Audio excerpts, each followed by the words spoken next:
Wondering how to make the best Buckeyes you've ever seen or tasted? Well, welcome to today's video. I'm going to let you in on all the secrets of how our family makes Buckeyes that everyone loves. I'm Kristen here at Joyfully Thriving, and thank you for joining me. This is a little different than my normal frugal grocery hauls, but one of the other things I love besides saving our family money is I love baking, and that is definitely one of my love languages. So today I'm going to bring you along as I make Buckeyes, which is one of our family's favorite Christmas traditions, gifts to give, and Christmas treats. So it's a very simple recipe. I will leave a link to the printable recipe on my website with lots of other tips and tricks and links to all the ingredients that I'm mentioning. So I'm just going to try to talk you through it as best as I can, and I hope you enjoy this. So Buckeyes are really a simple recipe. They're known up north, peanut butter balls, you may have heard them there. It actually only takes 5 ingredients. You need powdered sugar, butter, peanut butter to make the actual balls, and then for the dipping, which we'll talk more about later, you need chocolate chips and paraffin, and we'll get more to that later. Trust me, it really is important. It's part of the secret ingredient, so we'll get to that later. But to make Buckeyes, it's very simple. You're gonna start by taking 2 sticks of butter, 1 pound or half a pound of butter, and 1 jar of peanut butter. You're gonna dump them into a large glass bowl, and you're gonna go ahead and microwave them together. So that is your first step, which I already realized I forgot my spoon. So just a second, let me go grab that. All right, so you're gonna take your 2 sticks of butter and your 1 jar of peanut butter, and you're gonna microwave it for about 1:30 is what you're gonna do. And you want to go ahead and soften it all the way together. You could do it longer, but that really I have found is the good mixture. So I put the butter in first, and then I put the peanut butter on top. It helps it just keep from splattering as much when you're microwaving it. So I would start with 1:30, and what you're trying to do is just get it to be a smooth peanut butter consistency so that really it looks like this. It's just all melted together. It's gonna make your Buckeyes stirring it a lot easier. Now, every jar of peanut butter is a different size. Now, they used to all be a standard 18 ounce, but most of the jars now, thanks to shrinkflation, are 16 ounces. You can do this recipe with whatever size jar of peanut butter you have. I am currently using the Kroger brand, and I have found it doesn't matter about the peanut butter as much. So the Kroger is a 16-ounce jar, and I went ahead and dumped it in. Whatever size jar you're using is going to impact how much powdered sugar you're using, but this recipe works with 16 or 18. So after you have it all stirred together, you're gonna start by dumping in your powdered sugar. And this is where it gets interesting. So you're gonna start by dumping in 2 cups. This recipe takes anywhere from 4 to 5 cups. But what I do is you start with the 2 cups and you're gonna stir it in. Going back to the peanut butter, you really can use any kind of peanut butter. It can be the generic. I have had good luck using the Kroger brand and the Aldi brand. Interestingly enough, the Aldi brand is still 18 ounces. I've used Jif. You don't have to really use a particular brand. It might impact how much powdered sugar you use, again, based on the oil content, but you're gonna do that. So we have 2 cups powdered sugar in there. We're gonna go ahead and add the 3rd cup. And for the first 3 cups, you're gonna use a spatula. When you have it all mixed together, and you notice I actually am wearing an apron. I don't always wear an apron when I'm cooking, but for Buckeyes, when you're doing, I'm gonna slide that so hopefully you can see a little bit better. It starts getting really firm and your powdered sugar can spray everywhere. So I did put on an apron. One of my first kindergarten parent moms, when I was teaching, embroidered this for me. So it actually says Kristen's Kitchen. So I like pulling that out at Christmas to use it. Now you notice this is really starting to get firm. All right, so that's my 3 cups right here. At this point, you're gonna wanna make sure you take off your jewelry. It's the only time I take my wedding ring off, but you definitely want to take it off before this, because then you make sure your hands are clean, and for the last bit of powdered sugar, you're definitely going to use your hands. You have to use it. It's just the way to make these recipes work. So you're going to go ahead and dump in the 4th cup, so we're on 4 cups, and then like I said, this takes about 5 cups generally. So I go ahead and measure my 5th cup, get it ready, and I put it beside the bowl. I'm going to slide everything off. I know it's not the best view. Like I said, I'm gonna show you as I go. So this is my 4th cup. And then you just start using your hands and you get messy. You stir it all together and you crunch it in and you just keep going with the powdered sugar. I remember doing this as a kid. Like I said, this was one of my traditions, and my mom was known for her Buckeyes. We did grow up north, so if you're from Ohio, you definitely know Buckeyes, or if you call them peanut butter balls. But we would sit and my mom would make her batter in a big yellow plastic bowl, and we would sit there and roll the Buckeyes together as a family. And she did them for teacher gifts, and I have continued that tradition too with our 4 kids. So I make them throughout the Christmas season. You can make them year round, but for some reason, this does end up being a Christmas tradition. So you can see at this point, okay, this is after 4, and I kind of have a lump almost in my Buckeye dough right here. But even though it's not sticky, I can tell I'm not done yet. I need to add more. But after 4 cups, you are going to start slowly adding it in, about a 1/4 cup at a time. Okay, so we're just gonna add in, this is my 5th cup, but I'm just shaking in, and I can use my fingers here, about a 1/4 cup. I'm just gonna go slowly because my goal is to get this to a good consistency. Now, this is the trial and error element, and I wish I could give you a foolproof way, but you wanna keep just working the Buckeye dough here until it's pretty smooth to the touch, it holds together, and it's not overly sticky. I know. Again, like I said, it's just trial and error. You're gonna figure it out. Sometimes I only use 4.5 cups. Sometimes I use the full 5 cups. Again, I think it really does depend on the combination of your peanut butter. So just know that. Now, I've had people ask, because of that too, can you use margarine? Yes. I did grow up making these with margarine, but we have pretty much exclusively switched to butter. When I used margarine over the years, we found that it started leaving a ring on top of the Buckeyes from just the oils in there. So we do use butter. Doesn't really matter salted or unsalted, you can use whatever you have. All right, I feel, and sometimes when I get to this point, I just kind of start rolling the ball to feel it. And that actually today, I think is pretty good. I'm gonna add just a little bit more in to go to about 4.5 cups today. Again, you don't want it overly dry. So this is why you do it just a little bit, and by touching it by hand, you'll be able to feel as it gets there. It just takes a couple minutes. And like, again, it's like you're kneading your bread dough, except this is your Buckeye dough. I want to try to just keep turning it so that the Buckeye, or the powdered sugar, has worked all the way through. You don't want any streaks in your dough. All right, and I think today, the 4.5 is right about perfect. Okay, so once you have this, now comes the fun part of rolling your Buckeyes. So I go ahead and wash my hands here so I get any little bits off, and then I'm gonna show you how to roll our Buckeyes. So I'm gonna bring this over quick on my way, and let me just show you up close. So this is what it looks like when it's done right here. You end up with a lump of your Buckeye dough. All right, I'm gonna put that down, wash my hands, and then we'll talk about rolling Buckeyes. All right, you have your Buckeye dough. Now it's time to start rolling. So one batch of Buckeye dough, I figure, makes about 80 Buckeyes, is really what we've decided over the years.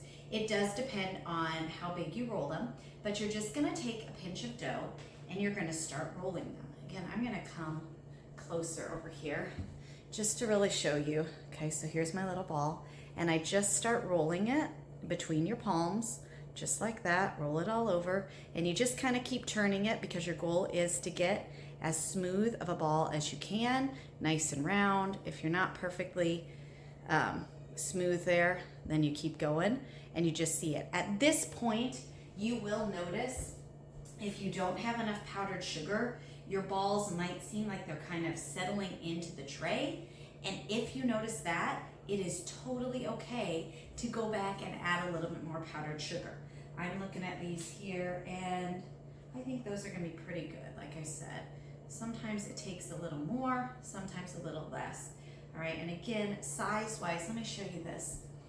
Again, up close. So here's about a quarter, just so you see. Again, focusing, I know, but it's about the size of a quarter. If you think of that as you're rolling, it makes it easier. Now, you certainly can make them bigger. If you do, you will not get 80 Buckeyes out of this. This really does just take practice.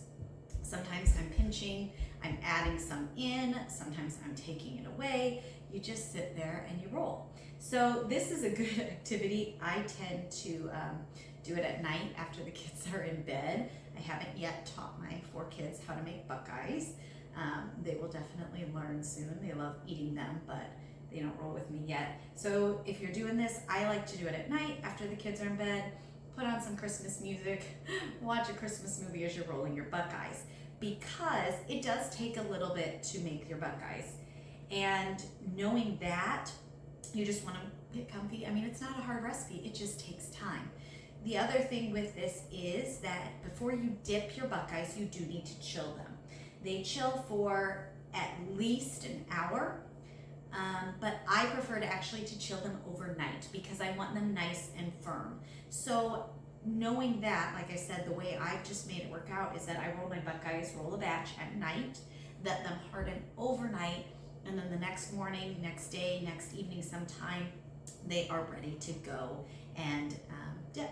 So I'm gonna go ahead and finish rolling this batch of Buckeyes here, and I can probably roll a batch in about, I don't know, let's see how long it takes me here. I won't make you sit and watch this whole thing, but you roll the batch, you put them down on this tray. Oh, of course, I forgot to mention. So I use a cookie sheet and I cover it in either wax paper or parchment paper. And this is important because you want it not to stick to anything. If your dough is at all sticky, then yeah, it just won't work. So I always do, again, parchment paper or wax paper, just put a sheet down and start rolling your Buckeye balls and put them on there and keep going. All right, if you have questions, leave them in the description, please, or excuse me, leave them in the comments if you have any questions, and I'll be happy to answer. I hope this is helpful, seeing me do this. But I'm gonna finish rolling all of these Buckeye balls, and then I will chill them, and we'll be back for dipping.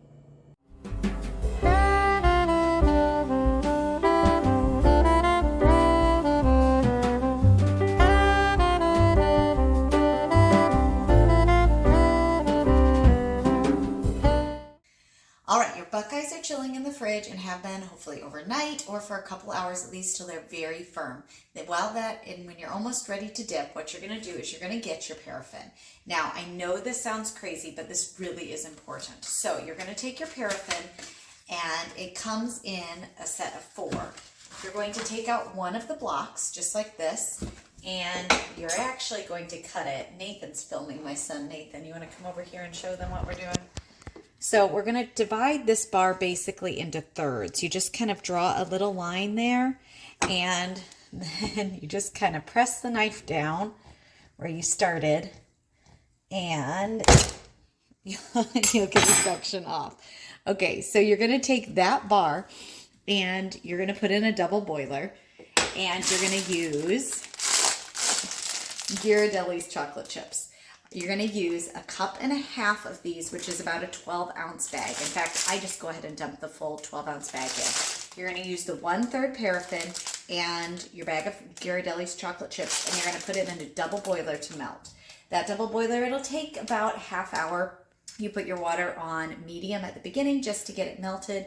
As soon as it's done, then you turn it down to low. If you don't have a double boiler, you can certainly use a big pot, put some water in, and then take another glass or metal bowl, as long as it fits tight so the water isn't getting into the chocolate.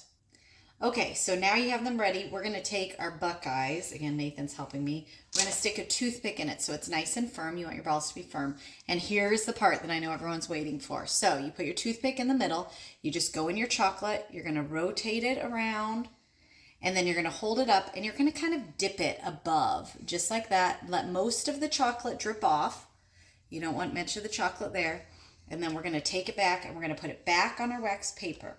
Now, I just use 2 fingers then, and just gently go ahead and pull the toothpick out. go to the next one, stick my toothpick in, go to the chocolate, and I'm going to repeat that process. I'm going to go all the way around. Now a buckeye is the Ohio nut, so it does have an opening like that, like a deer's buckeye is where it comes from. Shake most of your chocolate off so it doesn't leave a lip. Go back to the wax paper or your parchment and just pull it off, just like that. All right, I'm taking over. I'm going to show you a little bit more and talk through a couple things. So my uncle, actually, who makes these buckeyes, likes to go ahead and put all of his toothpicks in, and he leaves them until the end. Rotate, you dip, shake the chocolate off, and you just repeat over and over. I do 2 at a time. It's come with practice, but you really do want to let some of that chocolate drip off. All right, so now why do I use Ghirardelli's? I will use any kind of chocolate chips and did over the years. For years, I was a Nestle girl, but I have found that they do not dip smoothly. They will always leave lumps. I have tried every brand of chocolate chips, Aldi, Nestle, Kroger, every kind of brand, and the only one that melts totally smoothly is the Ghirardelli's. So for me, it's totally worth spending a little extra to get the smooth part. Also, paraffin. Why? That helps the chocolate harden and really adhere, and it leaves a nice shine. There is such a minimal amount in it that you will not taste it at all, and it's not a bad thing. We've been eating these Buckeyes for years. However, if you have issues with that, there are some options. You can melt a little bit of shortening in your chocolate just to get that shine on there, or you can use chocolate dipping wafers. I know other people have done that. It will not be the same, but it can work that way when you do it.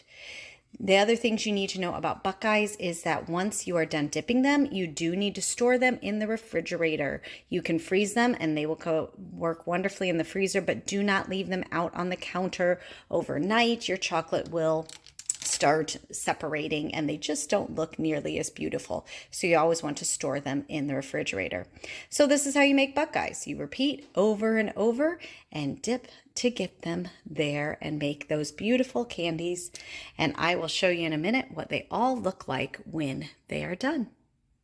All right, let's keep thinking as I dip. So here's a couple more things you need to know. When you are done dipping for the day, this chocolate, you can leave it on, let it reharden and melt it again for your next batch of Buckeyes.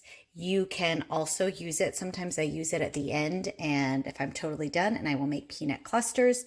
I'll show you that video later. And I will dip marshmallows in chocolate with whatever's left. But you can definitely reuse it and just add to it every time you are dipping a new batch of Buckeyes.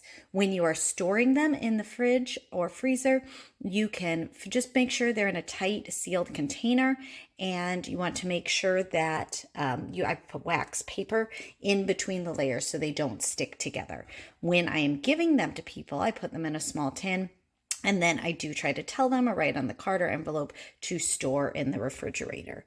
Like I said, this takes a little bit, but they look amazing. It's really not a hard recipe. The biggest thing is it just takes the time to make the Buckeyes, and everyone is always amazed when they get them. And once you try it once, you'll see it's not that hard of a recipe, and it's a fun tradition to have at Christmas, is making these Buckeyes for everyone. And here's the finished result, a full batch of Buckeyes, perfectly dipped and ready to enjoy. Any that aren't perfect, feel free to eat yourself. They are still gonna taste amazing. So there you have it. I hope that helped you see how we make Buckeyes in our family.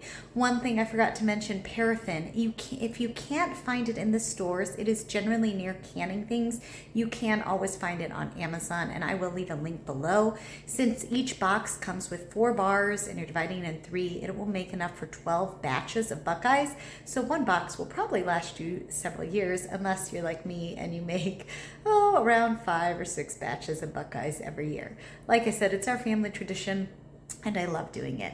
Thanks so much for joining me in this video. I hope it was helpful. If you do have any questions, be sure to leave them in the comments below, and I will do my best to answer them. Again, the printable link to this whole Buckeye recipe with some more of these tips and tricks is on my website, and I'll leave that link for you as well. Stay tuned, and next week I will share with you my other favorite Christmas recipe, which is the peanut candy clusters. That's super simple and will come together much faster than Buckeyes, but just as enjoyable.